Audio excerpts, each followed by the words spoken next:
ಸಹೃದಯ ಸಭಿಕರೇ, ಪ್ರಾಜ್ಞಾ ವಿದ್ವಾನ್ಮಣಿಗಳೇ, ಈ ದಿನದ ವಿಶೇಷ ಉಪನ್ಯಾಸ ಕಾರ್ಯಕ್ರಮ ಸಂಸ್ಕೃತ ಮಹಾಕಾವ್ಯ ವಾಚನ ಸಂಪನ್ಮೂಲದ ಮಾಲೆಯಲ್ಲಿ 8ನೇದಾದ ಶ್ರೀಹರ್ಷನ ನೈಷಧೀಯ ಚರಿತಂ. ಅದರ ವಾಚನ ಪ್ರಸಿದ್ಧ ವಿದ್ವಾಂಸರಾದ ಡಾಕ್ಟರ್ ಮಂಜುನಾಥ ಭಟ್. ಉಪನ್ಯಾಸಕರಾಗಿ ಇವತ್ತು ವಿದ್ವಾನ್ ಉಮಾಕಾಂತ ಭಟ್ರು ಬರಬೇಕಾಗಿತ್ತು. ಕಾರಣಾಂತರದಿಂದ ಅವ್ರು ಬರಲಿಕ್ಕೆ ಸಾಧ್ಯ ಆಗ್ತಾ ಇಲ್ಲ. ಅದಕ್ಕೋಸ್ಕರ ನಮ್ಮ ಈ ಮಹಾಸಂಸ್ಥೆಯ ಕಾರ್ಯದರ್ಶಿಯು ಹಾಗೂ ಬಹಳ ದೊಡ್ಡ ವಿದ್ವಾಂಸರು ಆದಂತಹ ಶ್ರೀ ಡಾಕ್ಟರ್ RN ನಾಗರಾಜ್ ಅವರನ್ನು ನಾವು ಕೇಳಿಕೊಂಡಾಗ ಅವರು ಭಾಳ ಸಂತೋಷದಿಂದ ಅದನ್ನು ಒಪ್ಪಿಕೊಂಡು. ನೈಷಧೀಯ ಚರಿತಂ ಇದು ಶ್ರೀಹರ್ಷನ ಮಹಾಕಾವ್ಯ. ಆತ ಇದ್ದಿದ್ದು 12ನೇ ಶತಮಾನದ ಉತ್ತರಾರ್ಧದಲ್ಲಿ ಅಂತ ಹೇಳ್ತಾರೆ. ಅವನ ಮೇಲೆ ಹಿಂದಿನ ಮಹಾಕವಿಗಳಾದ ಕಾಳಿದಾಸ ಮತ್ತು ಮಾಘ ಇವರ ಪ್ರಭಾವ ನಿಚ್ಚಳವಾಗಿ ಬಿದ್ದಿದೆ ಅಂತ ಹೇಳ್ತಾರೆ. ರಘುವಂಶ ಮಹಾಕಾವ್ಯದಲ್ಲಿ ಇಂದುಮತಿ ಸ್ವಯಂವರವನ್ನು ಯಾವ ರೀತಿ ಕಾಳಿದಾಸ ವರ್ಣಿಸಿದ್ದಾನೋ ಹಾಗೆ ನಳ ಮತ್ತು ದಮಯಂತಿಯ ಸ್ವಯಂವರವನ್ನು ವರ್ಣಿಸಿದ್ದಾನೆ ಅಂತ ಹೇಳ್ತಾರೆ. ಇದು ಸುಮಾರು 22 ಸರ್ಗಗಳುಳ್ಳಂತಹ, ಅಂದರೆ 2830 ಶ್ಲೋಕಗಳನ್ನುಳ್ಳಂತಹ ಒಂದು ಬಹಳ ದೊಡ್ಡ ಪ್ರೌಢ ಕಾವ್ಯ. ಅದರಲ್ಲಿ ಒಂದು ಮಾತನ್ನು ಹೇಳಬೇಕಾದ್ರೆ, ಕಾಳಿದಾಸ ಆತ ಬಹಳ ಹೃದಯಂಗಮವಾಗಿ ಶೃಂಗಾರ ರಸವನ್ನು ಪ್ರತಿಪಾದಿಸಿ ಬಹಳ ಘನತೆಯನ್ನು ಎತ್ತಿ ಹಿಡಿದಿದ್ದಾನೆ. ಇಲ್ಲಿ ಆತ ಕೆಲಸ ಮಾಡಿದ್ರೂ ಕೂಡ ಬಹುಶಃ ಸಾಮಾನ್ಯ ಜನರಿಗೆ ಅದು ಹೆಚ್ಚು ರಂಜಿಸಬೇಕಾದರೆ ಅವರಿಗೆ ಪಾಂಡಿತ್ಯ ಬೇಕು ಅನ್ನುವಂಥ ಒಂದು ಮಾತಿದೆ. ಅವನು ಹೆಚ್ಚು ಪಂಡಿತ ಕವಿ, ಅದಕ್ಕೋಸ್ಕರ ಪಂಡಿತರು ಮಾತ್ರ ಅವನನ್ನು ಹೆಚ್ಚು ಮೆಚ್ಚುತ್ತಾರೆ ಸಾಮಾನ್ಯ ರಸಿಕರಿಗಿಂತ ಅಂತ ಒಂದು ಮಾತಿದೆ. ಅದು ತಾವು ಹೇಳಬೇಕು. ಗಣೇಶ್ ಅವರಿದ್ದಾರೆ ಮತ್ತು ದೊಡ್ಡ ದೊಡ್ಡ ವಿದ್ವಾಂಸರು ತಾವೆಲ್ಲಿದ್ದೀರಿ, ಡಾಕ್ಟರ್ ಅಚ್ಯುತನ್ ಇದ್ದಾರೆ. ಇವತ್ತಿನ ವಾಚನವನ್ನು ಮಾಡಲಿರುವಂತಹ ಡಾಕ್ಟರ್ ಮಂಜುನಾಥ್ ಭಟ್ ಅವರು ವಯಸ್ಸಿನಲ್ಲಿ ಬಹಳ ಚಿಕ್ಕವರಾದರೂ ಕೂಡ ಬಹಳ ದೊಡ್ಡ ಮಟ್ಟಕ್ಕೆ ಏರಿದಂಥವ್ರು. ಅವರಿಗೆ he has the rich legacy of Sanskrit and Vedic scholars. ಅವರು ಸಣ್ಣ ಮಗುವಾದಾಗಿಂದ ಇಲ್ಲ ಐತಿ ಸಣ್ಣ ಹೇಳ್ತೀನಿ, ಅವರು ಬಹಳ ಚಿಕ್ಕವರಿದ್ದಾಗ ಅದ್ರ ಬಗ್ಗೆ ಅವರಿಗೆ ಹೆಚ್ಚು ಒಲವಿದ್ದರಿಂದ ಯಲ್ಲಾಪುರದಲ್ಲಿ ಗುರುಕುಲ ಸಿಸ್ಟಮ್ನಲ್ಲಿ ಭಾಳ ದೊಡ್ಡ ಸಾಧನೆಯನ್ನು ಮಾಡಿದ್ರು. ಅದಕ್ಕಿಂತ ಭಾಳ ನನಗೆ ತುಂಬ ಇಷ್ಟ ಆಗೋದು ಅಂದರೆ ಹಿಂದೂಸ್ತಾನಿ ಸಂಗೀತದಲ್ಲಿ ಗಣಪತಿ ಭಟ್ ಹಾಸಣಗಿಯವರ ಒಬ್ಬ ಪ್ರೀತಿಯ ಶಿಷ್ಯನಾಗಿ ಅವ್ರು ಮಾಡಿದಂತಹ ಒಂದು ಸಾಧನೆ ದೊಡ್ಡದು ಅಂತ ಅನಿಸ್ಕೊಂಡಿದ್ದೀನಿ. ಇದರಲ್ಲಿ ಅನೇಕ ಕಡೆ ಅವರು ಒಂದು ಕಚೇರಿಯನ್ನು ಮಾಡಿದ್ದಾರೆ. ಅದನ್ನು ಹೇಳ್ತಾ ಹೋಗೋದು ಬೇಡ ಅಂತ ಅವರೇ ಹೇಳ್ತಿದ್ದಾರೆ. ಆದರೆ ನಾವು ನೀವೆಲ್ಲ ಹೆಮ್ಮೆ ಪಡುವಂತಹ ಒಂದು ದೊಡ್ಡ ಸಾಧನೆಯನ್ನು ಮಾಡಿದಂತಹ ಇದರಲ್ಲಿ ಇನ್ನೂ ಕಿರಿಯ ವಯಸ್ಸಿನ ಮತ್ತು ಹಿರಿಯ ಸಾಧಕರಾಗಿರುವಂತಹ ಮಂಜುನಾಥ್ ಭಟ್ರವರನ್ನು Indian institute of world culture ಪರವಾಗಿ ತಮ್ಮೆಲ್ಲರ ಪರವಾಗಿ ಹೃತ್ಪೂರ್ವಕವಾಗಿ ಸ್ವಾಗತಿಸ್ತೇನೆ.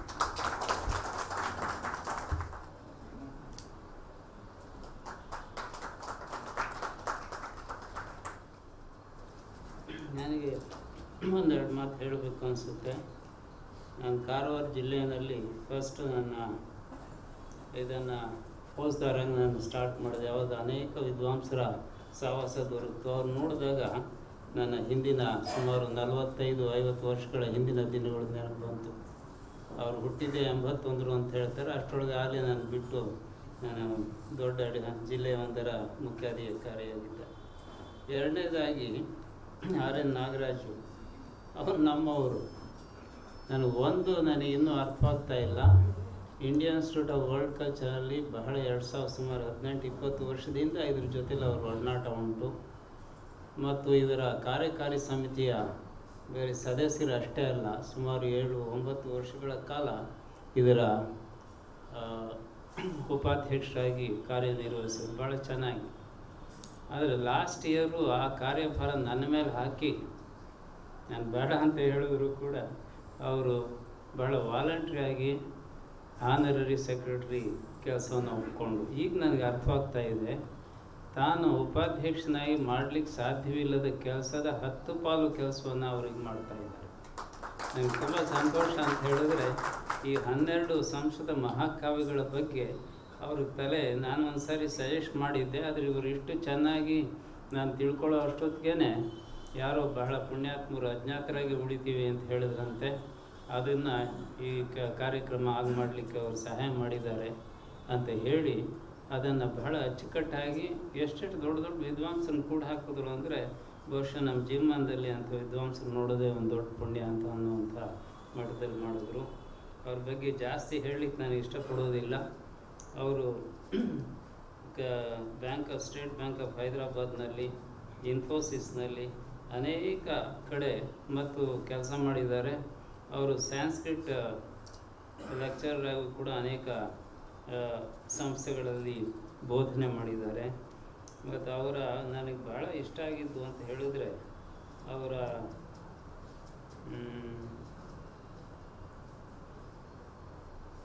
ಭಾರತೀಯ ಒಂದು ಪ್ರಬಂಧ, ಪ್ರಾಚೀನ ಭಾರತೀಯ ರಾಜ್ಯಶಾಸ್ತ್ರದ ಮೂಲ ತತ್ವಗಳು. ಅದು ಎಷ್ಟು ನಾನು I am the student of history, Indian ancient Indian polity ಅಂತ ಜೈಸ್ವಾಲ್, KP ಜೈಸ್ವಾಲ್, ಸಾಲ್ಟೇಕ, ಅದ್ರ ಬಗ್ಗೆ ಅವ್ರ ಹತ್ರ ಮಾತಾಡ್ತಾ ಇದ್ದೆ. ಅದನ್ನೆಲ್ಲವೂ ಕೂಡ ಅದನ್ನು ಅರಸ್ಕೊಂಡು ನಮ್ಮ ಏನಿತ್ತು ಅನ್ನೋದ್ರ ಬಗ್ಗೆನೂ ಕೂಡ ಬಹಳ ಚೆನ್ನಾಗಿ ಅದನ್ನು ಅಂಥ ಒಂದು ಬಹಳ ಕಷ್ಟಕರವಾದಂಥ ಒಂದು PhD ಪ್ರಬಂಧವನ್ನು ಬರೆದು ಅದರಲ್ಲಿ ಡಾಕ್ಟ್ರೇಟ್ ತೊಗೊಂಡಿದ್ದಾರೆ. ಅವರು ಅಭಿನಂದನಾರ್ಹರು ಅಂದ್ಕೊಂಡಿದ್ದೇನೆ. ಇವತ್ತಿನ ಈ ಒಂದು ಸಂದಿಗ್ಧ ಪರಿಸ್ಥಿತಿಯಲ್ಲಿ ಇವತ್ತು ನಾವು ಪಾಲಿಟಿಕ್ಸು ಇಲ್ಲ, ಸಿಟಿಸನ್ಶಿಪ್ಪು ಇಲ್ಲ, ಮತ್ತು ಯಾವುದೇ ಸಂಸ್ಕೃತಿ ಮತ್ತು ಸಾಮಾಜಿಕ ಜೀವನದಲ್ಲಿ ಸಭ್ಯತೆ ಅನ್ನೋದು ಮರೆಯಾಗಿರುವಂತಹ ಇಂಥ ಸಂದರ್ಭದಲ್ಲಿ ನಮ್ಮ ಮಹಾಕಾವ್ಯಗಳನ್ನು ಓದಿ ಅವನ್ನು ನಮ್ಮ ಇಂದಿನ ಜೀವನಕ್ಕೆ ಸಮೀಕರಿಸಿ ಅದರಿಂದ ನಾವು ಏನನ್ನು ಪಡಿಬಹುದು, ಹೇಗೆ ಅದರಿಂದ ನಾವು how we can find solutions to the ills that are plaguing us ಅನ್ನುವಂಥ ಒಂದು ಮಾರ್ಗವನ್ನು ಕಂಡುಕೊಂಡ್ರೆ ಇಂಥ ಒಂದು ಸಮಾರಂಭಗಳಿಗೆ ಹೆಚ್ಚು ಬೆಲೆ ಬರ್ತದೆ ಅಂತ ಹೇಳ್ತಾ ಇವತ್ತು ಅವರನ್ನು ಬಹಳ ಪ್ರೀತಿಪೂರ್ವಕವಾಗಿ ನಾನು ಸ್ವಾಗತಿಸ್ತೇನೆ.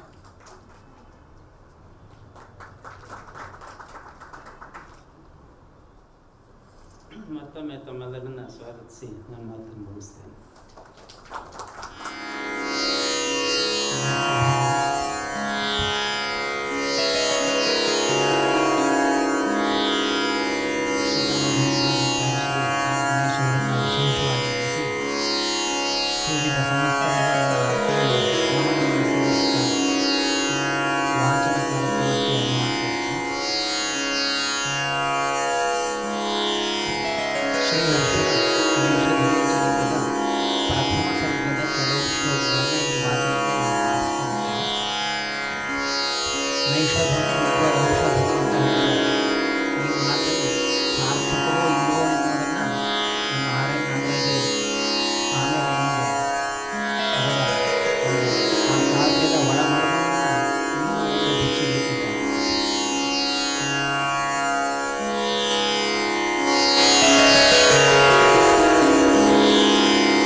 तथा यस्य सुधावधीरणी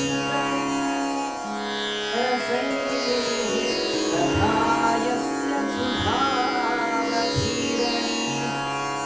नलः स भूतानिरभूताद्भुतः रसैः तथा यस्य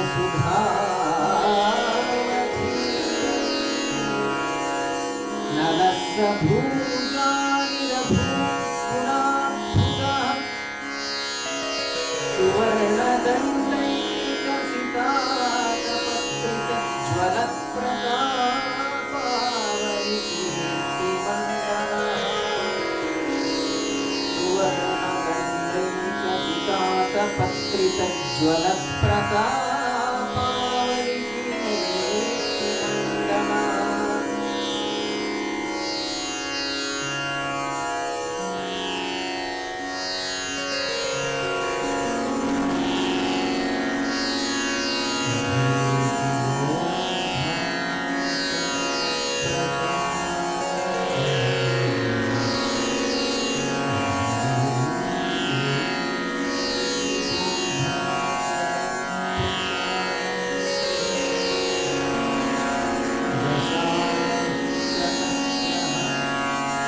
शशाकनिं होतु मयेन तत्प्रियाम्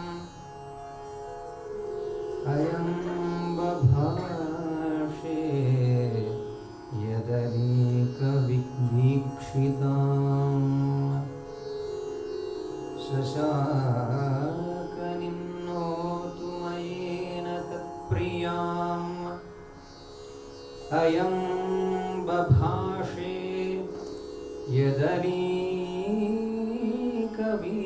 यदनीकवीक्षिताम् समाज एवालपिता सुवैणिकैः समाज एवालपिता सुवैणिकैः मुमूर्छ यत्पञ्चममूर्च्छनासु च मुमूर्छ यत्पञ्चममूर्च्छनासु च नवालता गन्धवहेन चुम्बिता नवालता गन्धवहेन चुम्बिता करम्बिताङ्गी मकरन्दशीकरैः नवालता गन्धवहेन चुम्बिता करम्बिताङ्गी मकरन्दशीकरैः दृशा नृपेण स्मितशोभिकुट्मला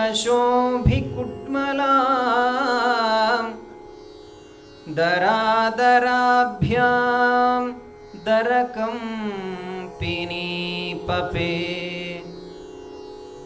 दृशा नृपेण स्मितिशोभिकुट्मलां दरादराभ्यां दरकम्पिनीपपे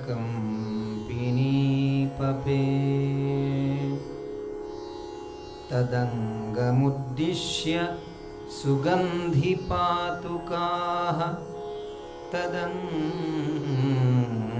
तदङ्गमुद्दिश्य सुगन्धिपातुकाः शिलीमुखालीः कुसुमाद्गुणस्पृशः स्वचापदुर्निर्गतमार्गणभ्रमात् स्मरस्वनन्तीः अवलोक्य लज्जितः स्मरस्वनन्तीः अवलोक्य लज्जितः अवलोक्य लज्जितः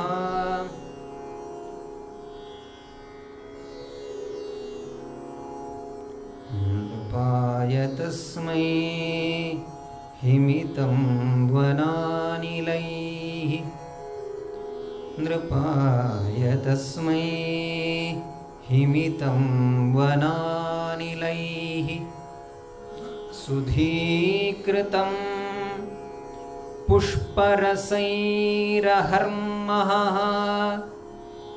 सुधीकृतं पुष्परसैरहर्मः विनिर्मितं केतकरेणुभिस्सितं विनिर्मितं केतकरेणुभिस्सितं वियोगिने दत्त न कौमुदीमुदः वियोगिने दत्त न कौमुदीमुदः अयोगभाजोऽपि नृपस्य पश्यता अयोगभाजोऽपि नृपस्य पश्यता तदेव साक्षादमृतांशुमाननम् अयोगभाजोऽपि नृपस्य पश्यता तदेव साक्षादमृतांशुमाननम् पिकेन रोषारुणचक्षुषा मुहुः पिकेन रोषारुणचक्षुषा मुहुः कुहूरुताहूयत चन्द्रवैरिणी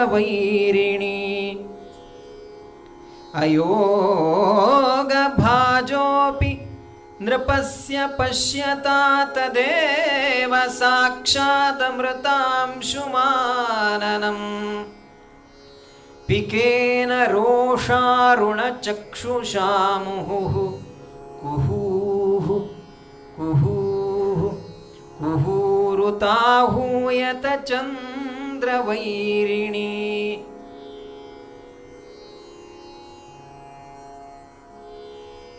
चन्द्रवैरिणी आहूयत चन्द्रवैरिणी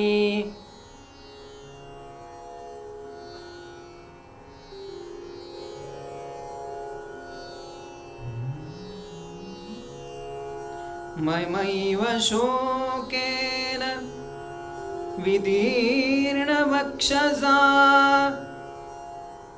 ममैव शोकेन विदीर्णवक्षसा त्वचा विचित्राङ्गी विपद्यते यदि ममैव शोकेन विदीर्णवक्षसा त्वचा विचित्राङ्गी विपद्यते यदि तदास्मि दैवेन हतोऽपि हतः तदास्मि दैवेन हतोऽपि हतः स्फुटं यतस्ते शिशवः परासवः तवापि विरहात् क्षुधाकुलाः कुलाय कूलेषु विलुठ्यतेषु ते चिरेण लब्धा बहुभिर्मनोरथैः चिरेण लब्धा बहुभिर्मनोरथैः गताः क्षणेन स्फुटिते क्षणा मम अपह्नुवानस्य जनाय यन्निजाम् अधीरतामस्य कृतं मनोभुवा अपह्नुवानस्य जनाय यन्निजाम् अधीरताम् अस्य कृतं मनोभुवा अबोधि तज्जागरदुःखसाक्षिणी निशा च शय्या च शशाङ्ककोमला अबोधि तज्जागर दुःख साक्षिणी अबोधि तज्जागर दुःख साक्षिणी निशाच शय्याच शशांक कोमला निशाच शय्याच शशांक कोमला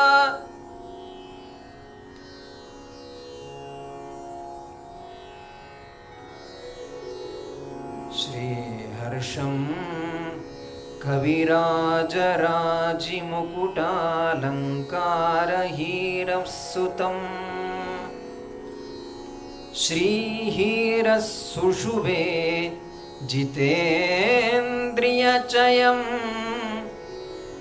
मामल्लदेवी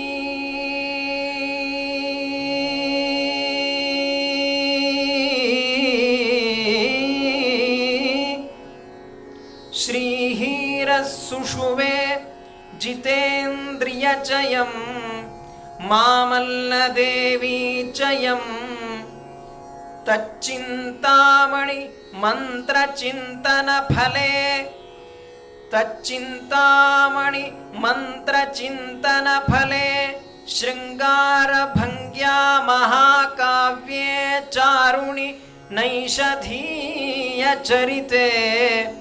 सर्गोऽयमादिर्गतः तच्चिन्तामणि मन्त्रचिन्तनफले शृङ्गारभङ्ग्या महाकाव्ये चारुणि नैषधीयचरिते सर्गोऽयमादिर्गतः महाकाव्ये चारुणि नैषधीयचरिते सर्गोऽयमादिर्गतः सर्गोऽयमादिर्गतः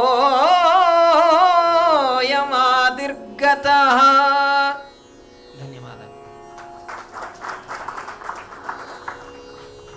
ನೈಷಧೀಯ ಚರಿತದ ಮೊದಲನೆಯ ಸರ್ಗದಿಂದ ಆಯ್ದಂತಹ ಕೆಲವು ಶ್ಲೋಕಗಳನ್ನು ತುಂಬ ಚೆನ್ನಾಗಿ ವಾಚನ ಮಾಡಿದಂತಹ ವಿದ್ವಾನ್ ಡಾಕ್ಟರ್ ಮಂಜುನಾಥ ಭಟ್ರವರಿಗೆ ನಮ್ಮ ನಿಮ್ಮೆಲ್ಲರ ಪರವಾಗಿ ಹೃತ್ಪೂರ್ವಕವಾದಂತಹ ಧನ್ಯವಾದ.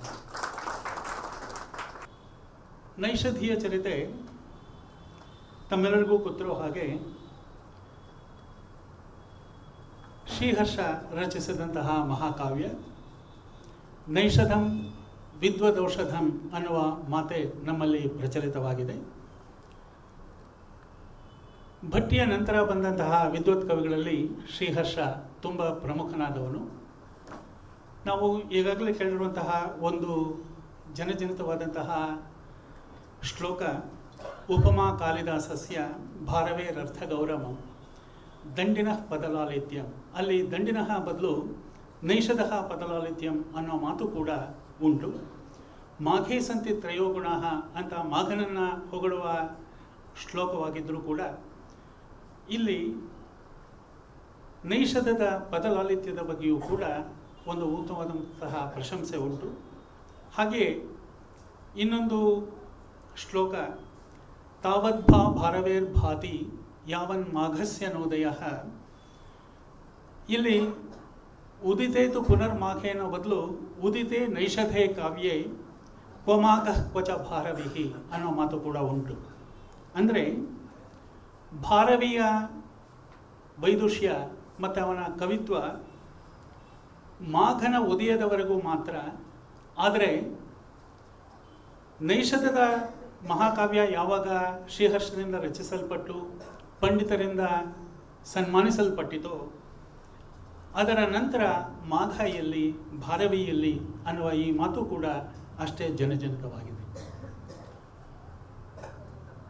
ಸಂಸ್ಕೃತ ಸಾಹಿತ್ಯದ ಸಂದರ್ಭದಲ್ಲಿ ಒಟ್ಟು 9 ಜನ ಶ್ರೀಹರ್ಷರು ಪ್ರಸಿದ್ಧರು. ಅದರಲ್ಲಿ ನಮಗೆ ಮುಖ್ಯವಾಗಿ ಕಾಣೋದು ಕಾಶ್ಮೀರದ ರಾಜ 1089ರಿಂದ 1101 ತನಕ ಇದ್ದವನು. ಧಾರಾನಗರದ ರಾಜ ಭೋಜನ ಪಿತಾಮಹ. ಉಜ್ಜಯಿನಿಯ ರಾಜ ವಿಕ್ರಮಾದಿತ್ಯ ಹರ್ಷ, ಇವನು ಮಾತೃಗುಪ್ತನ ಸಮಕಾಲೀನ. ಕನೌಜದ ರಾಜ ಪ್ರಾಯಶಃ 7ನೇ ಶತಮಾನದ ನಂತರ ಭಾಗದಲ್ಲಿ ಇದ್ದವನು. ಕಾವ್ಯ ಪ್ರದೀಪಕಾರ ಒಬ್ಬ ಶ್ರೀಹರ್ಷ, ಜಯದೇವನ ಗೀತಗೋವಿಂದದ ಟೀಕಾಕಾರ ಒಬ್ಬ ಶ್ರೀಹರ್ಷ, ಭರತ ನಾಟ್ಯಶಾಸ್ತ್ರದ ವಾರ್ತಿಕಕಾರ ಒಬ್ಬ ಶ್ರೀಹರ್ಷ. ಹೀಗೆ ಅನೇಕ ಶ್ರೀಹರ್ಷರನ್ನು ನಾವು ಕಾಣ್ತೀವಿ. ಆದರೆ ನಮಗೆ ತುಂಬ ಪ್ರಮುಖರಾದವರು ಇಬ್ಬರು ಶ್ರೀಹರ್ಷರು, ನೈಷಧೀಯ ಚರಿತೆಯ ಶ್ರೀಹರ್ಷ, ಇನ್ನೊಬ್ಬ 3 ನಾಟಕಗಳನ್ನು ನಮಗೆ ಕೊಟ್ಟಂತಹ ಶ್ರೀಹರ್ಷ. ಅವನೇ ನಾಟಕಗಳನ್ನು ಬರೆದನೋ ಅಥವಾ ಮೊಮ್ಮಟನ ಪ್ರಕಾರ ಧಾವಕರಿಂದ ಬರೆಸಿದನೋ ಅದು ಕೂಡ ಇನ್ನೂ ವಿವಾದಾಸ್ಪದ. ಇಲ್ಲಿ ನಾವು ಮುಖ್ಯವಾಗಿ ಕಾಣೋದು ನೈಷಧೀಯ ಚರಿತದಲ್ಲಿ ಶ್ರೀಹರ್ಷನ ಆತ್ಮವೃತ್ತಾಂತವನ್ನು ಅವನೇ ಕೆಲವು ಕಡೆ ಹೇಳ್ಕೊಂಡಿದ್ದಾನೆ. ಇವನು ಸುಮಾರು 12ನೇ ಶತಮಾನದಲ್ಲಿದ್ದಂತಹ ಕವಿ. ಕನ್ಯಾಕುಬ್ಜದ ರಾಜ ಜಯಚಂದ್ರ ಅಥವಾ ಜಯಂತಚಂದ್ರ ಇವನ ಆಸ್ಥಾನದಲ್ಲಿ ಇದ್ದವನು. ಸುಮಾರು 1169ರಿಂದ 1195ರವರೆಗೆ ಕನ್ಯಾಕುಬ್ಜದ ದೊರೆಯಾಗಿ ಈ ಜಯಚಂದ್ರ ರಾಜ್ಯವನ್ನು ಆಳಿದ್ದ. ಕವಿ ತಾನೇ ಹೇಳ್ಕೊತಾನೆ, ಶ್ರೀಹರ್ಷಂ ಕವಿರಾಜ ರಾಜ ಮುಕುಟ ಲಂಕಾರ ಹೀರಸ್ಸುತಂ. ತನ್ನ ತಂದೆಯ ಹೆಸರು ಹೀರ. ಶ್ರೀಹೀರ ಸುಷುವೆ ಜಿತೇಂದ್ರಿಯ ಚಯಂ ಮಾಮಲ್ಲ ದೇವಿ ಚಯಂ. ಇವನ ತಾಯಿಯ ಹೆಸರು ಮಾಮಲ್ಲ ದೇವಿ.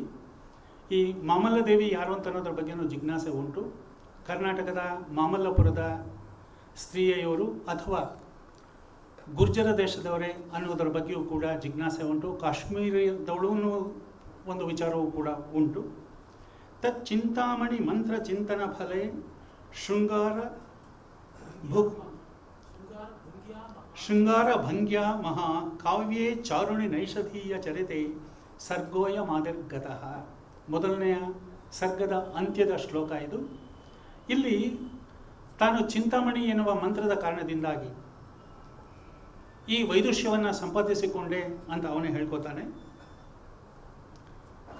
ಇದಿಷ್ಟು ತನ್ನ ಕಾವ್ಯದಲ್ಲಿ ಅವನೇ ಹೇಳ್ಕೊಳ್ಳೋದು, ಹಾಗೂ ತಾನು ಬರೆದಂತಹ ಕಾವ್ಯಗಳ ಪ್ರಸ್ತಾಪವನ್ನು ಕೂಡ ಅವನು ಮಾಡಿದ್ದಾನೆ. ಒಂದು ಐತಿಹ್ಯದ ಪ್ರಕಾರ ಮೊಮ್ಮಟ ಇವನ ಸೋದರ ಮಾವ.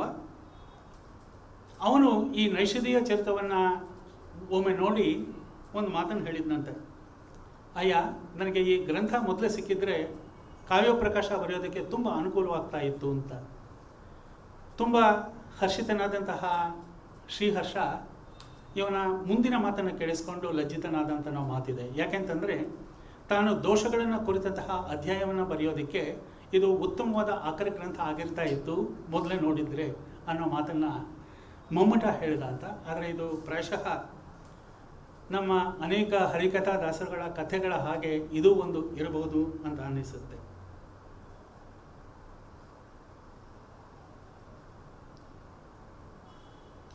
ಇದು ಮೋರ್ ವಿಟಿ ದ್ಯಾನ್ ಅಥೆಂಟಿಕ್ ಅನ್ನೋ ಮಾತು ಸಂಸ್ಕೃತದ ಸಾಹಿತ್ಯದಲ್ಲಿ ಕಂಡುಬರುತ್ತೆ.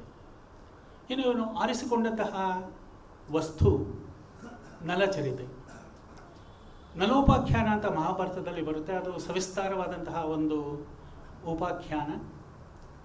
ಆ ಉಪಾಖ್ಯಾನದ ಕೇವಲ 256 ಶ್ಲೋಕಗಳನ್ನು ಆರಿಸಿಕೊಂಡು ಕವಿ ಇಲ್ಲಿ ಉತ್ತಮವಾದಂತಹ ಮಹಾಕಾವ್ಯವನ್ನು ನೇಯ್ದಿದ್ದಾನೆ. ನಲನ ಬಗ್ಗೆ ಭಾರತೀಯ ಸಂಸ್ಕೃತಿಯಲ್ಲಿ ತುಂಬ ಹಿರಿದಾದ ಸ್ಥಾನ ಉಂಟು. ಕರ್ಕೋಟಕಸ್ಯ ನಾಗಸ್ಯ ದಮಯಂತ್ಯ ನಲಸ್ಯ ಚ ಋತುಪರ್ಣಸ್ಯ ರಾಜರ್ಷೇಹೇ ಕೀರ್ತನಂ ಕಲಿನಾಶನಂ ಅನ್ನೋ ಮಾತು ನಾವು ಕೇಳ್ತಾನೆ ಇರ್ತೀವಿ. ಈ ಮಹಾಕಾವ್ಯದಲ್ಲಿ ನಾಯಕನಾದವನು ನಲ. ಇವನು ಧೀರಲಲಿತ. ಧೀರಲಲಿತ ಅನ್ನುವ ಪ್ರಭೇದ ನಾಯಕರಲ್ಲುಂಟು. ಇಲ್ಲಿ ಅನೇಕ ಲಲಿತವಾದ ಕಲೆಗಳಿಗೆ ಇವನು ಹೆಚ್ಚಿನ ಪ್ರಾಶಸ್ತ್ಯವನ್ನು ಕೊಡ್ತಾನೆ. ನಲ ಅಂತಂದರೆ ಅವನು ಒಳ್ಳೆಯ ಆಹಾರವನ್ನು ತಯಾರಿಸುವನು ಅನ್ನೋ ಬಾಣಸಿಗ ಅನ್ನೋ ಮಾತು ಕೂಡ ಉಂಟು. ಇಲ್ಲೇ ಒಂದು ಕಡೆ ಮೊದಲನೇ ಸರ್ಗದಲ್ಲಿ ಅದರ ಬಗ್ಗೆ ನಾವು ಒಂದು ಮಾತನ್ನು ಕೇಳ್ತೀವಿ. ಈ ಇಡೀ ಕಾವ್ಯದ ರಸ ಶೃಂಗಾರ ರಸ. ಅದಕ್ಕೆ ಅಂಗರಸಗಳಾಗಿ ಕರುಣ, ಹಾಸ್ಯ, ವೀರ ಮುಂತಾದ ರಸಗಳನ್ನು ಕವಿ ಬಳಸಿದ್ದಾನೆ. ಭಟ್ಟಿ ತನ್ನ ರಾವಣವಧದ ಬಗ್ಗೆ ಹೇಳೋ ಒಂದು ಮಾತಿದೆ. ದೀಪತುಲ್ಯ ಪ್ರಬಂಧೋಯಂ ಶಬ್ದ ಲಕ್ಷಣ ಚಕ್ಷುಷಂ ಹಸ್ತಾದಶ ಇವ ಅಂಧಾನಾಂ ಭವೇತ್ ವ್ಯಾಕರಣ ದ್ರುತೆ ಅನ್ನೋ ಮಾತನ್ನು ಹೇಳ್ತಾನೆ. ಅಂದರೆ ತನ್ನ ಕಾವ್ಯವನ್ನು ಅಧ್ಯಯನ ಮಾಡುವವರಿಗೆ ವ್ಯಾಕರಣದ ಪರಿಜ್ಞಾನ ಇಲ್ಲದೆ ಇದ್ದರೆ ಕುರುಡ ಒಂದು ಕನ್ನಡಿಯನ್ನು ಹಿಡಿದುಕೊಂಡು ಹಾಗೆ ಅಂತ ಹೇಳ್ತಾನೆ. ಅದು ಎಷ್ಟು ಆಭಾಸವೋ, ಇವನ ಕವಿತ್ವವನ್ನು ಸವಿಯಬೇಕಾದರೆ ವ್ಯಾಕರಣದ ಜ್ಞಾನ ಇಲ್ಲದೆ ಇದ್ದರೆ ಅಷ್ಟೇ ಆಭಾಸವಾಗುತ್ತದೆ ಅನ್ನೋ ಮಾತನ್ನು ಹೇಳ್ತಾನೆ. ಇದೇ ಮಾತು ನೈಷಧೀಯಕ್ಕೂ ಅನ್ವಯವಾಗುತ್ತೆ ಅಂತಂದರೆ ಅತಿಶಯೋಕ್ತಿಯಲ್ಲ. ಹಾಗೆಯೇ ಅವನು ಹೇಳೋ ಇನ್ನೊಂದು ಮಾತು ಅವನ ಕಾವ್ಯದ ಬಗ್ಗೆ ಇರೋದು ವ್ಯಾಖ್ಯಾಗಮ್ಯಮಿದಂ ಕಾವ್ಯಂ ಅಂತ ಅವನೇ ಹೇಳ್ಕೊತಾನೆ ಭಟ್ಟಿ. ಇಲ್ಲೂ ಕೂಡ ಕೆಲವು ಕಡೆ ನಾವು ಪ್ರಾಯಶಃ ಮಲ್ಲಿನಾಥ, ನಾರಾಯಣ ಇವರಿಲ್ಲದೆ ಇದ್ದರೆ ಅದನ್ನು ಅರ್ಥ ಮಾಡ್ಕೊಳ್ಳೋದು ಸ್ವಲ್ಪ ಕಷ್ಟವಾಗುತ್ತೆ. ನಿಜಕ್ಕೂ ಕೂಡ ನಾರಾಯಣನ ವ್ಯಾಖ್ಯಾನ ಈಗ ಸಿಗ್ತಾ ಇರುವಂತಹ ವ್ಯಾಖ್ಯೆಗಳಲ್ಲಿ ತುಂಬ ಪ್ರಶಸ್ತವಾದದ್ದು ಅಂತ ಅನಿಸುತ್ತೆ. ಯಾಕೆಂದರೆ ಅವನು ಕೊಡುವಂತಹ ಸುದೀರ್ಘ ವಿವರಣೆಗಳು ಪ್ರಾಯಶಃ ಬೇರೆ ಯಾವ ವ್ಯಾಖ್ಯಾನದಲ್ಲಿಯೂ ಸಿಗೋದಿಲ್ಲ. ಇದೇ ಕಾವ್ಯದಲ್ಲಿ ಶ್ರೀಹರ್ಷ ಇನ್ನೊಂದು ಮಾತನ್ನು ಹೇಳ್ತಾನೆ. ಅವನಿಗೆ ರಾಜನ ಆಸ್ಥಾನದಲ್ಲಿ ಸಿಗ್ತಾ ಇದ್ದ ಗೌರವ ಎಂಥದ್ದು ಅಂತ ಹೇಳ್ತಾನೆ. ಈ ಕನ್ಯಾಕುಬ್ಜದ ದೊರೆ ಅವನನ್ನು ಹತ್ತಿರ ಕೂರಿಸ್ಕೊಂಡು ಎಷ್ಟು ಪ್ರೀತಿಯಿಂದ ಅವನ ಜೊತೆ ಸಂಭಾಷಣೆ ನಡೆಸ್ತಾ ಇದ್ದ ಅಂತ ಅನ್ನೋದನ್ನು ತಾನೇ ವಿವರಿಸ್ಕೋತಾನೆ. ತಾಂಬೂಲದ್ವಯ ಮಾಸನಂ ಚ ಲಭತೆ ಕಾನ್ಯಕುಬ್ಜೇಶ್ವರಾತ್. ಹೇಳಿ. ಯಃ ಕಾನ್ಯಕುಬ್ಜೇಶ್ವರಾತ್ ಯತ್ ಸಾಕ್ಷಾತ್ ಕುರುತೆ ಸಮಾಧಿಷು ಪರಂ ಬ್ರಹ್ಮ ಪ್ರಮೋದಾರ್ಣವಂ ಯತ್ ಕಾವ್ಯಂ ಮಧುವರ್ಷಿ ಧರ್ಷಿತ ಪರಾಹ ತರ್ಕೇಶು ಯಸ್ಯೋಕ್ತಯಃ ಶ್ರೀಹರ್ಷ ಕವೆ ಕೃತಿಮುದೇ ತಸ್ಯಾಭ್ಯುದೀಯಾಂ ಇದಂ. ಇಲ್ಲಿ ಈ ಎರಡನೇ ಮಾತನ್ನು ನಾವು ಗಮನಿಸಬೇಕು. ಯಸ್ ಸಾಕ್ಷಾತ್ ಕುರುತೆ ಸಮಾಧಿಷು ಪರಂ ಬ್ರಹ್ಮ ಪ್ರಮೋದಾರ್ಣವಂ. ಕವಿ ಬರೀ ಕವಿ ಮಾತ್ರ ಅಲ್ಲ, ಅವನಿಗೆ ವೇದಾಂತದಲ್ಲಿಯೂ ಅತಿ ಹೆಚ್ಚಿನ ಪ್ರಸಕ್ತಿ ಇತ್ತು. ಯೋಗದಲ್ಲಂತೂ ಅವನಿಗೆ ತುಂಬ ಹೆಚ್ಚಿನ ಒಂದು ಅನುಭವ ಇತ್ತು. ಹೀಗಾಗಿ ಅವನು ಯೋಗದ ಮೂಲಕ ಪರಬ್ರಹ್ಮನನ್ನು ಸಾಕ್ಷಾತ್ಕರಿಸಿಕೊಳ್ಳುವ ಒಂದು ಸಂಗತಿಯನ್ನು ತಾನೇ ಇಲ್ಲಿ ಹೇಳ್ಕೊತಾನೆ. ಅಂದರೆ ಇವನು ಬರೀ ವಿದ್ವತ್ ಕವಿ ಅಷ್ಟೇ ಅಲ್ಲ, ವೇದಾಂತದಲ್ಲಿಯೂ ನಿಷ್ಣಾತ, ಹಾಗೆಯೇ ಯೋಗದಲ್ಲಿಯೂ ಕೂಡ ತುಂಬ ಹೆಚ್ಚಿನ ಪರಿಶ್ರಮವನ್ನು ಹೊಂದಿದ್ದವನು ಅನ್ನೋ ಮಾತನ್ನು ಇಲ್ಲಿ ಹೇಳ್ತಾನೆ. ಇವನ ತಂದೆ ಹೀರ ಅಂತ ಹಿಂದೆನೇ ಹೇಳಿದೆ. ಒಮ್ಮೆ ತರ್ಕದಲ್ಲಿ ನಿಷ್ಣಾತರಾದಂತಹ ಉದಯನ ಅವರಿಂದ ಪರಾಜಿತನಾದಂಥವನು. ಹೀಗಾಗಿ ಮನೋರೋಗಿಯಾದಂತಹ ಹೀರ ತನ್ನ ಅಂತ್ಯಕಾಲದಲ್ಲಿ ಶ್ರೀಹರ್ಷನನ್ನು ಕರೆದು ಉದಯನನನ್ನು ವಾದದಲ್ಲಿ ಸೋಲಿಸಬೇಕು ಅನ್ನೋ ಮಾತನ್ನು ಹೇಳಿದ್ನಂತೆ. ಆಗ ಮಗ ತ್ರಿಪುರಾದೇವಿಯನ್ನು ಆಶ್ರಯಿಸಿದ. ಆಗಾಗಲೇ ಅವನಿಗೆ ಹೆಚ್ಚಿನ ಬುದ್ಧಿ ಇದ್ದರೂ ಕೂಡ ಬುದ್ಧಿಮತ್ತೆ ಅದನ್ನು ಇನ್ನೂ ಹೆಚ್ಚು ಬಳಸಿಕೊಂಡ. ಇದೇ ರಾಜನ ಬಳಿ ಬಂದು ಒಂದು ಶ್ಲೋಕವನ್ನು ಪಠಿಸಿದ. ಆದರೆ ಈ ಚಿಂತಾಮಣಿಯ ಕಾರಣದಿಂದಾಗಿ ಅವನ ಬುದ್ಧಿಯ ಪ್ರಖರತೆ ಎಷ್ಟಿತ್ತು ಅಂತಂದರೆ ಅವನು ಪಠಿಸಿದಂತಹ ಶ್ಲೋಕ ಯಾರಿಗೂ ಅರ್ಥನೇ ಆಗಲಿಲ್ವಂತೆ. ಮತ್ತೆ ದೇವಿಯ ಬಳಿ ಬಂದು ಆಕೆಯನ್ನು ಕೇಳಿಕೊಂಡಾಗ ಉದ್ದನ್ನ ಮತ್ತು ರಾತ್ರಿ ಹೊತ್ತು ಎಮ್ಮೆಯ ಹಾಲಿನಿಂದ ಮಾಡಿದ ಮೊಸರನ್ನು ನಿರಂತರವಾಗಿ ಸೇವನೆ ಮಾಡು ಅಂತಂದ್ಲಂತೆ. ಅದು ಸ್ವಲ್ಪ ಕಡಿಮೆ ಆದಮೇಲೆ ಅವನ ಬಗ್ಗೆ ಇನ್ನೊಂದು ಮಾತು ಕಣ್ಣನವ್ರು ಯಾವಾಗಲೂ ಹೇಳ್ತಾ ಇರ್ತಾರೆ. ಇವನು ಬೆಳಗ್ಗೆ ಏನೋ ತಿಂತಾ ಇದ್ನಂತೆ.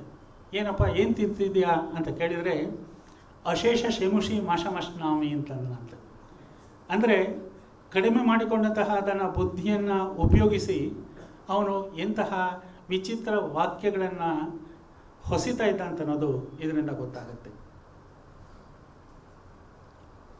ಆನಂತರ ರಾಜನ ಸಮ್ಮುಖದಲ್ಲಿ ಉದಯನನು ಇರುವಾಗ ಒಂದು ಶ್ಲೋಕವನ್ನು ಹೇಳ್ತಾನೆ.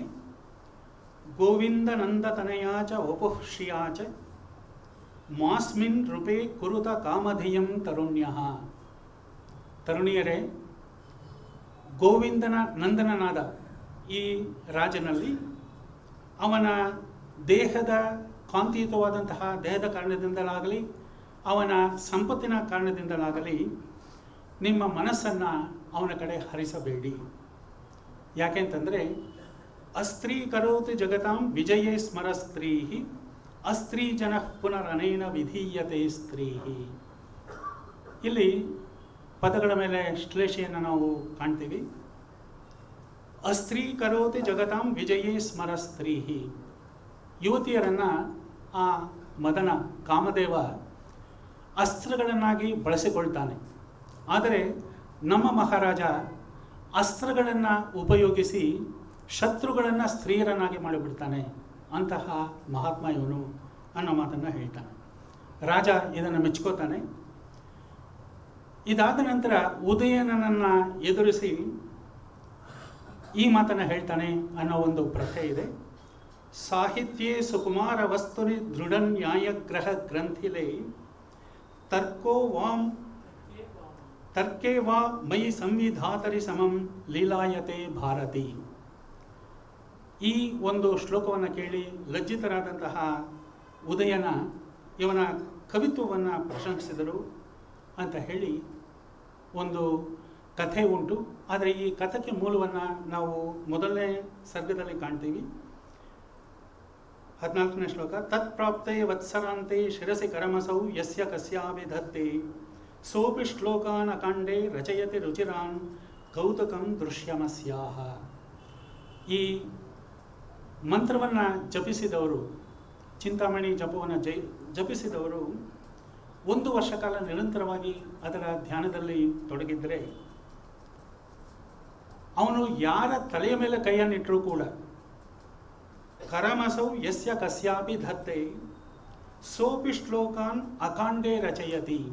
ಅವಕಾಶ ಇಲ್ಲದೆ ಇರುವ ಸಂದರ್ಭದಲ್ಲಿಯೂ ಕೂಡ ಅವನು ಕಾವ್ಯ ರಚನೆಯನ್ನು ಮಾಡಬಲ್ಲವನಾಗ್ತಾನೆ. ರುಚಿರಾನ್ ಕೌತುಕಂ ದೃಶ್ಯಮಸ್ಯಾಹ. ಈ ಮಾತನ್ನು ಅವನೇ 14ನೇ ಸರ್ಗದಲ್ಲಿ ಹೇಳ್ಕೊಂಡಿದ್ದಾನೆ. ಇವನ ಅನೇಕ ಕೃತಿಗಳ ಬಗ್ಗೆ ಪ್ರಾಸ್ತಾವಿಕವಾಗಿ ಅನೇಕ ಸರ್ಗದ ಅಂತ್ಯ ಶ್ಲೋಕಗಳಲ್ಲಿ ಕವಿ ತಾನೇ ಹೇಳ್ಕೊಂಡಿದ್ದಾನೆ. ಸ್ಥೈರ್ಯ ವಿಚಾರ ಪ್ರಕರಣ, ಶ್ರೀ ವಿಚಾರ ಪ್ರಶಸ್ತಿ, ಖಂಡನ ಖಂಡ ಕಾದ್ಯ, ಇದು ಅದ್ವೈತಪರವಾದಂತಹ ಒಂದು ಕೃತಿ, ಈಗಲೂ ಕೂಡ ದೊರೆಯುವಂಥದ್ದು. ಗೌಡೋರ್ವೀಶ ಕುಲ ಪ್ರಶಸ್ತಿ, ಅರ್ಣವ ವರ್ಣನ, ನವಸಾಹಸಾಂಕ ಚರಿತ, ಇದೊಂದು ಚಂಪು ಕೃತಿ ಅಂತ ಒಬ್ಬ ವ್ಯಾಖ್ಯಾನಕಾರ ಹೇಳ್ತಾನೆ. ಛಿಂದ ಪ್ರಶಸ್ತಿ, ಶಿವಶಕ್ತಿ ಸಿದ್ಧಿ, ಹೀಗೆ ಒಟ್ಟು 8 ಇತರ ಗ್ರಂಥಗಳನ್ನು ರಚಿಸಿದ್ದಾನೆ ಅನ್ನೋ ಮಾತು ಬರುತ್ತೆ.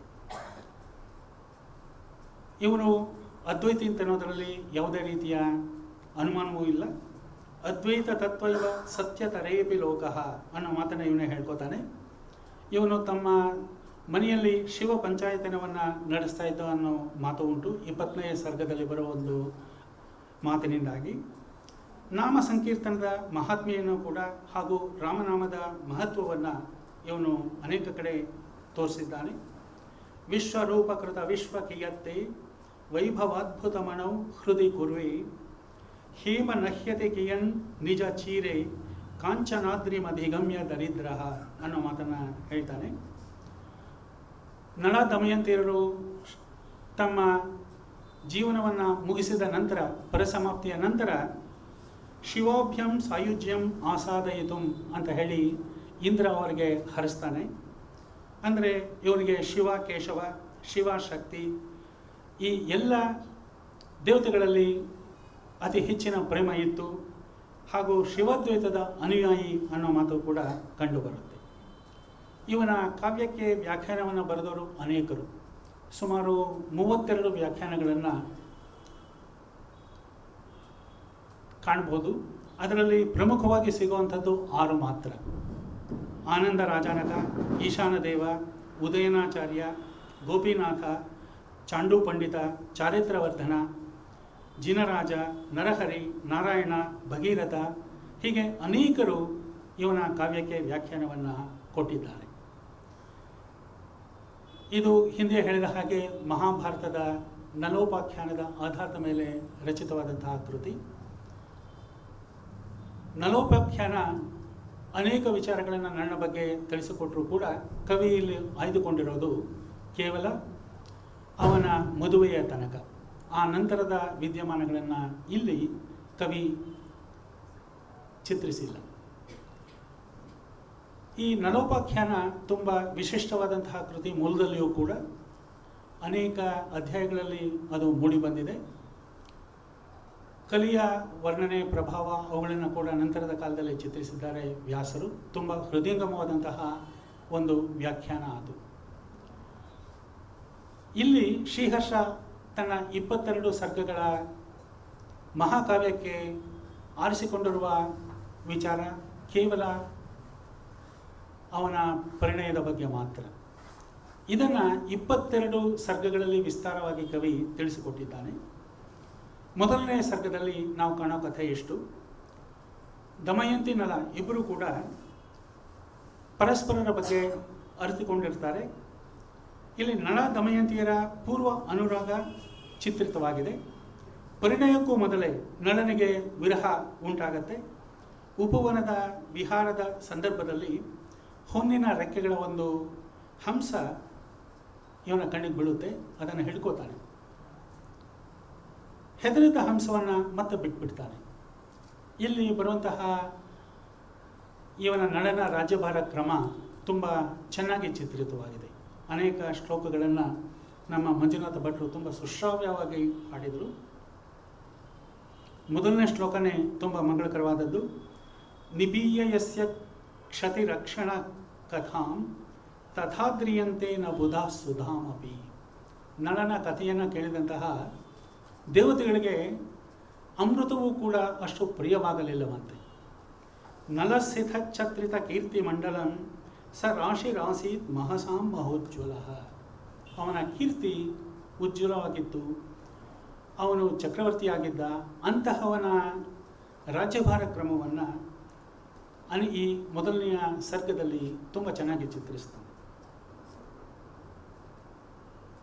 ಸಾಮಾನ್ಯವಾಗಿ ಧರ್ಮವನ್ನು ಪರಿಪಾಲಿಸಬೇಕು ಅಂತಂದರೆ ಅದಕ್ಕೆ 4 ಅಂಗಗಳುಂಟು.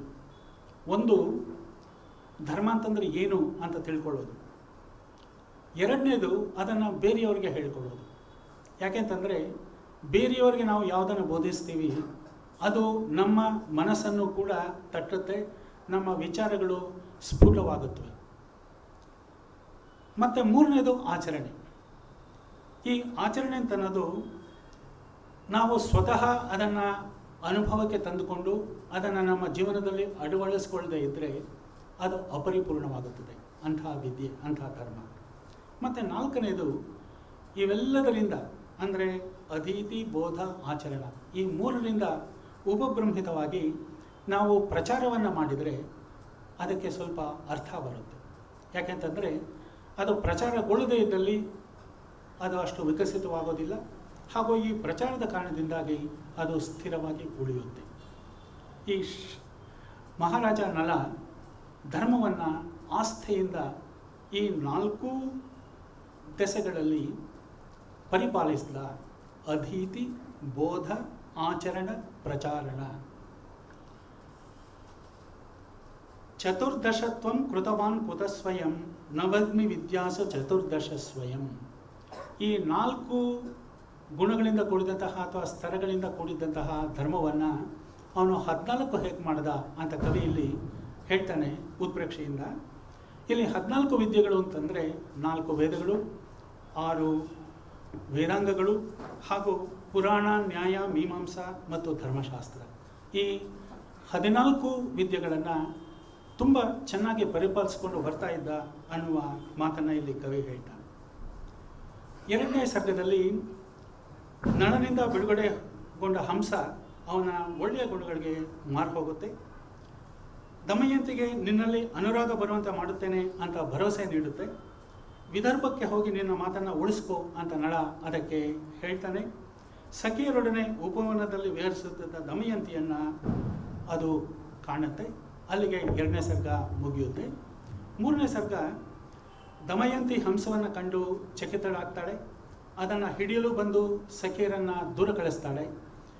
ಆಗ ಏಕಾಂತದಲ್ಲಿ ಹಂಸ ಅವಳ ಜೊತೆ ಸಂಭಾಷಣೆಯನ್ನು ನಡೆಸಿ ನಳನ ರೂಪ, ಗುಣ, ವರ್ಣನೆಗಳನ್ನು ಮಾಡುತ್ತೆ. ಅದಕ್ಕೆ ಮೊದಲು ಅವಳ ಅಂತರಂಗವನ್ನು ಕೂಡ ತಿಳಿದುಕೊಳ್ಳುತ್ತೆ. ಆ ಸಂದರ್ಭದಲ್ಲಿ ಸಖಿಯರು ಮತ್ತೆ ಬಂದದ್ರಿಂದ ಹೆದರ್ಕೊಂಡು ಹಾರು ಹೋಗುತ್ತೆ.